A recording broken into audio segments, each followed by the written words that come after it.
The tense situation in the ruined vault continues as Sinclair points at Damien de Borgioa. She says he was the one who planned everything and brought both the Night Hound and the Saintess to the vault. Damien is clearly shocked that she figured it out. Sweat appears on his face as he hears her accusation. After a moment, he calms himself. He lowers his sword and says it is all a misunderstanding. As he puts his sword away, he quickly makes up a story. He says the capital is in chaos because of a fake money crisis, and that he came to the vault to meet his brother about it. He warns her not to make foolish accusations without proof. In his mind, he admits she is smart, but since she has no proof, he believes he can ignore her suspicion. Damien then turns and walks past her as if the conversation is over. Sinclair seems to give up and mutters that it does not matter. Her eyes drop to the ground and land on her father's severed bloody head. She remembers her friend Piggy happily asking what question she wanted to ask the head of the Borgioa family. Sinclair thinks there was always one thing she wanted to ask her father, but now she will never have the chance. Suddenly, Damien stops. From behind her he asks if her question was, "Why did you abandon me?" Sinclair's eyes widen in shock. Damien turns to face her and his expression now shows pain and understanding. He says that his own daughter, Juliet, once asked him the same question when she was sent away to live as a commoner during their family's succession trial. The name Juliet shocks Sinclair. She remembers a time when she and a young Juliet were together, showing they once had a close connection as cousins. Seeing her reaction, Damien is also shocked. He realizes they must have known each other. He grits his teeth, his face filled with anger and sadness. Looking at Sinclair, he firmly tells her that her father and the Borgioa family did not abandon her. He explains that their family motto is to exist without being seen. That is why they have a succession trial. The heirs must prove their worth by surviving and succeeding in the capital on their own, without help from their parents. He admits this is a basic family rule that should have been explained to her long ago. He wonders why his brother Bartholomew never told her. Sinclair stays silent. Her purple eyes are unreadable as she listens to this information that changes her life. The news confuses her deeply. In her mind, fear grows. She begins to question everything she believed. What if the one who abandoned her was not her father but a demon? What if the man she remembered as her father was actually the demon? These thoughts torment her. She sees the memory of her younger self lying on the cold floor, and then her father's face twisted by demonic power. She even wonders if there was never a demon at all, and if everything was just a hallucination. She feels overwhelmed and cannot tell what is real and what is false. In her confusion, she remembers the Night Hound's final words. He had told her that it was her choice what to see, hear, and believe. His words guide her, and a new determination grows inside her. She decides she must meet him again to learn the truth. Back in reality, her inner struggle turns into cold determination. She turns away from her father's severed head and quietly says goodbye. As she walks past Damien, a strong golden aura bursts out around her. Her eyes shine with new purpose as she declares that she will become the next leader of the family. Meanwhile, the estate is in chaos. Alarms ring as guards search for the assassin. They shout that the Night Hound could not have gone far. On a rooftop, the Night Hound and an injured Dolores watch the scene. He notices that security is becoming tighter. Dolores, however, is worried about something else.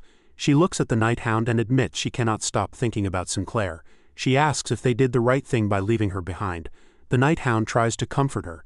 He says she should not worry about Sinclair being blamed. Even though she was there, she will not be treated as an accomplice. He reminds Dolores that Damien has already created the official story. According to him, the Night Hound took the saints hostage and killed the patriarch while Damien became the heroic witness. He adds that someone as smart as Sinclair would not talk about what she really saw because people would think she is crazy. Dolores stays silent for a moment. Then the Night Hound asks what remains of the alliance between Quo Vadis and the Borgioa family. With a serious expression, Dolores answers her own question. She names their final enemy, Hbert. She remembers Bartholomew mentioning that Cardinal Hbert had recently visited. She says with certainty that he is the one left. On the rooftop, Dolores firmly says she must meet Cardinal Hbert and ask him about his meeting with the demon Belial. As she speaks, her body shakes, and she hugs herself tightly. The Night Hound watches her quietly for a moment. Then he sits down in front of her and gently asks if she is afraid of Hbert. Dolores stays quiet at first, then lets out a sigh. She thinks it is strange and sad that she was able to overcome her fear of a powerful demon, and even reach a true awakening, yet she is still afraid of her own father. Sitting next to her, the Night Hound gently tells her that her feelings are not sad at all. His unexpected kindness makes her eyes fill with tears, and holy crosses appear in her pupils as she cries. After wiping her tears, she asks if he will listen to her story. She says this is the first time she has ever told anyone about it because it is not something easy to share. She begins her confession and reveals a shocking truth. As he may have guessed, Cardinal Hbert is not her real father.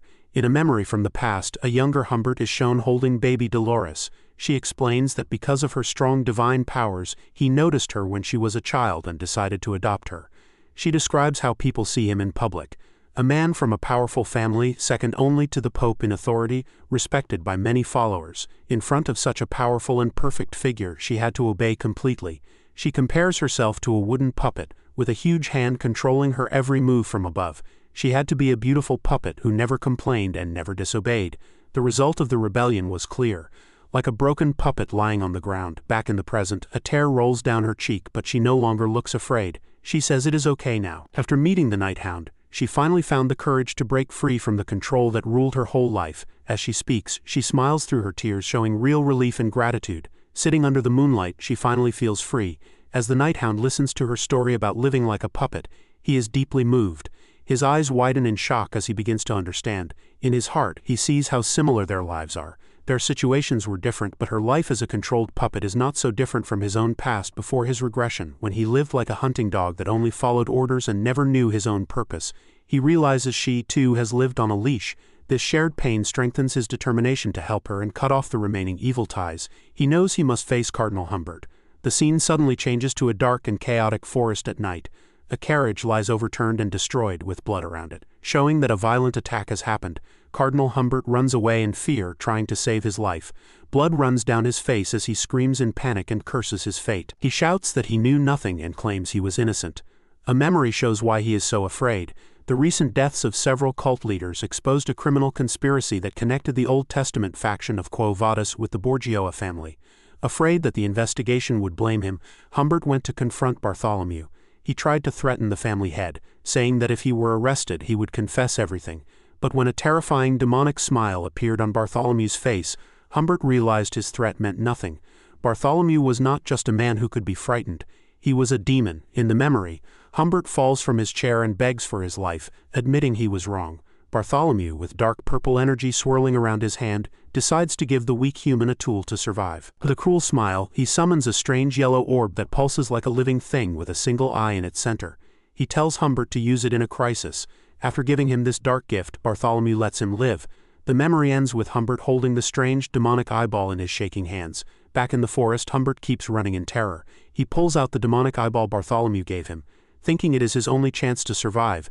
Just as he is about to use it, a glowing whip cuts through the air toward him. Before he can react, the whip, shining with purple energy, moves with great speed and slices off his hand at the wrist. For a moment, Hbert looks down in confusion. Then the pain hits him as blood pours from the wound and he screams in agony. As he falls to his knees and holds his bleeding arm, a new figure appears. A woman with long light blue hair and a strange blindfold-like mask looks down at him. Calmly, she says she only meant to take the object from his hand, but it seems she cut off the whole hand by mistake. She picks up the severed hand which still holds the demonic orb. Through his tears and pain, Hbert screams that it is his and begs her not to touch it. The woman, holding a bloody blade and a whip-like weapon, stands over him. She says her name is Ouroboros. In a mocking voice, she lists his many sins. She asks how a man of God could take bribes, sell children, and even work with demons. A dark smile spreads across her face as she says that even with all his evil, she is not bored. In fact, she enjoys her job, which is to collect criminals like him. Her words fill Hbert with new fear. Shaking, he asks what she means by collect. In answer, her whip lashes out and wraps tightly around his neck. With one strong pull, she lifts him off the ground and hangs him from a high tree branch. She tells him she will train him so he can welcome old age. Struggling to breathe, Hbert asks what she means by the old age. Holding the demonic eyeball, Ouroboros licks her lips with a snake-like tongue and looks at him like a predator. She gives her final, terrifying answer. She is talking about the age of war, a time when only the truly strong survived. In the days that followed, the entire capital was in shock. News of the shocking events spread quickly, shaking the whole empire. First, Bartholomew, the powerful head of the Borgia family, was killed. Then Cardinal Hbert, the founder of the Quo Vadis Holy Order, mysteriously disappeared. At the center of everything was the feared criminal mastermind known as the Night Hound. An official investigation began, and a carefully prepared story was shared with the public. The report said that the Night Hound attacked a dinner meeting between Bartholomew and some academy students. In a final act of bravery, the patriarch gave his life to save the students. As the situation grew more chaotic, Damien de Bourgeois became the temporary patriarch. At a press conference, he promised that everything possible would be done to handle the crisis. He also announced that a new heir had been chosen, bringing a quick and official end to the matter. Even though 2 of the 7 great families were in turmoil, life at Colosseo Academy slowly began to return to normal. The campus was busy as students and staff prepared for final exams and the yearly parent-teacher meeting. As the tutor walked through the academy grounds, he stared in amazement at the large renovations. The campus had been transformed.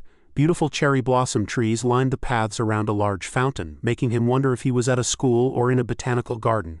He was walking with his friends Bianca and Sancho. Bianca questioned why Director Winston had started such large projects so quickly. Sancho commented on how much nicer the academy smelled. Tutor covered his nose and complained that all he could smell was fertilizer. Their friend Piggy soon joined them. He explained that the changes were probably being made for the upcoming parent-teacher meeting. He pointed out that improvements were happening everywhere. Even the training grounds, where the magic barrier had failed during the last exam, were being strengthened with new magic stones for the final classification event. Piggy admitted that the scale of the renovation seemed a bit too much, but guessed it was because important guests from the 7 great families were expected to attend. As they continued walking, the conversation turned personal. Tutor asked Bianca if she had made up with Sinclair yet. He mentioned hearing that she had moved to a different dorm room. Bianca sighed and pressed her hand to her forehead, explaining for the 10th time that there had never been a fight. Sadly, she said she hadn't heard from Sinclair in days and that her friend seemed to be in a constant bad mood. Thinking Sinclair needed space, Bianca decided it would be best to move out for a while. Sancho added that he had hardly seen Sinclair outside the dorm except for training and that she had been skipping classes. Piggy wondered out loud if something serious had happened between the two girls. Suddenly their conversation was interrupted by a cheerful voice calling to them. They turned and saw Dolores waving excitedly. She was wearing a bright orange construction vest and a yellow hard hat. The group was surprised by her outfit. Dolores explained that with the upcoming tournament, the student council was very busy with preparations, so she had to dress like that for work. Her friends admired her dedication. However, Bianca looked worried. She told Dolores not to push herself too hard after the terrible incident with the patriarch. Dolores laughed and said she was fine. She claimed that something had covered her eyes during the incident, so she hadn't really seen what happened. Hearing this made Tutor angry. He shouted about how the Nighthound had taken their president hostage and swore that he would catch the criminal next time. Bianca quickly held him back, reminding him that he had been too scared to act during the last festival. Trying to change the subject, Dolores looked around and asked where the other members of their group were. Piggy and Bianca exchanged worried looks. Bianca said they hadn't seen Sinclair much lately, and that she seemed to be avoiding them on purpose. The news clearly upset Dolores. Her cheerful expression disappeared. She looked down and a single tear rolled from her eye. She thought she should check on Sinclair soon. Her mind went back to the terrible events in the vault. She knew Sinclair must be very confused and deeply hurt after seeing a demon's true form and watching a man be brutally killed. Dolores was filled with guilt. She kept seeing Sinclair's tortured face in her mind and felt ashamed, remembering that she had run away and left her friend behind. While Dolores worried about Sinclair, Piggy jumped in with a sly grin and changed the topic to Vicar. He started to say that Vicar had gone back to the dorms first and was probably alone in his room again, hinting that something secret was going on. Before he could finish, his friends suddenly rushed at him. One of them covered his mouth to shut him up. Everyone panicked, trying to keep Piggy quiet. Sancho quickly made up an excuse, laughing nervously and saying that Vicar had gone to train instead. Dolores was completely confused by her friend's strange and sudden behavior. In the academy gym, sweat dripped onto the floor. Vicar was in the middle of a brutal workout. He lifted an extremely heavy barbell, and the other students stared in shock at his strength. As he trained, his thoughts stayed on the red star-shaped necklace around his neck. His red eyes glowed as he thought about the demon sealed inside it, Decorabia. He considered its current condition. After using all its remaining mana to protect Dolores, the demon had fallen into a deep sleep and still had not woken up. Vicar admitted to himself that Decorabia had helped far more against Belial than he expected. He remembered how its powerful magic circle had protected Dolores from harm. But there was a serious problem. Dolores had been wearing the necklace, which meant she could have figured out who he really was. To protect his secret, he had been forced to use Decorabia's mental power to change her memories. That desperate choice came with a heavy price. Because he couldn't fully control the demon's power, it drained a huge amount of his own mana. That was the real reason he became exhausted so quickly during the fight with Belial. He finished his set and dropped the weights with a loud clang, telling himself he had to be more careful with this power in the future. Sitting on a bench to rest, Vicar thought about his situation. He reflected on how differently things were going compared to his past life. He was trying to delay the coming destruction by killing high-ranking demons. But by doing that, he was also changing history. As he imagined the path he was now walking filled with defeated enemies, he accepted a harsh truth. It was becoming harder and harder to predict the future using only memories from his previous life. He also judged his own strength. He had reached the highest level of his clan, mastering the 7th form and even unlocking the legendary 8th technique of the Baskerville family. Still, he knew this power was incomplete and unstable without the holy boost from Dolores. Another worry weighed on him. He was sure the remaining high-ranking demons, the 10 great calamities, now knew he was a threat. To protect themselves, they would likely join forces, creating an even stronger enemy for him. The weight of these thoughts gave him a headache. He finished his water bottle, only to realize it was empty. Suddenly, someone offered him a cold can. He looked up in surprise as a voice asked if he needed a drink. To his shock, it was Sinclair, dressed in workout clothes, smiling brightly and calling him hung. Later, the two of them sat together on a high rooftop under a beautiful star-filled sky and a bright full moon. They tapped their cans together, the soft sound echoing in the quiet night. As they drank, Sinclair blushed and happily said that nothing beats a cold beer after a good workout. She noticed Vicar was drinking soda and offered him a beer instead. He politely refused, seriously explaining that alcohol after training slows muscle recovery. Sinclair laughed off his serious answer and took another sip from her own can, clearly thinking, "Suit yourself." A comfortable silence followed. Then she asked if she had ever told him that she comes to the roof to look at the Milky Way when she feels sad. Vicar quietly said yes, she had. Sinclair smiled softly, pleased that he remembered. As they sat there, Vicar watched her closely and suddenly wondered if her cheerful attitude was fake. His thoughts drifted to his past life, remembering comrades who survived the demon war but were left deeply scarred inside. The images of their suffering flashed through his mind and a cold idea formed. Maybe Sinclair carried a hidden wound too. Breaking the silence, he bluntly told her that she didn't look well. Sinclair was startled. Her smile faded as she looked down and quietly asked if it was really that obvious. Though she still claimed she was fine, Vicar pushed further, asking if she was upset because of what happened with the Borgioa family. The question hit her like a punch. Her face twisted in fear, her eyes wide with shock. Her body began to shake as she hurriedly denied it, saying she didn't remember anything from that day. Vicar was shocked by how extreme her reaction was. Even as she spoke, tears started to fall Sinclair's face. She seemed confused by her own emotions, trying to laugh while asking why she was crying. She grabbed her face, her weak laughter turning into sobs as she insisted she was fine and didn't want to cry. Overwhelmed, she covered her face with her hands, her body shaking as she cried, wondering why she couldn't stop. Seeing her completely fall apart, Vicar reached out and firmly grabbed her wrist. His voice was sharp as he demanded to know what had happened to her. Sinclair's crying stopped instantly. Her face went blank, her eyes unfocused. In a distant voice, she asked why he was doing this. Then she said it had been a mistake for him to leave her alone that day. With chilling calm, she finally said the word she had been holding back. He killed him. Vicar stared at her, stunned by her sudden change and her strange words. Looking past him like she was in a trance, Sinclair spoke the final crushing truth. Her voice held no emotion at all. "The night hound," she said, "killed my father."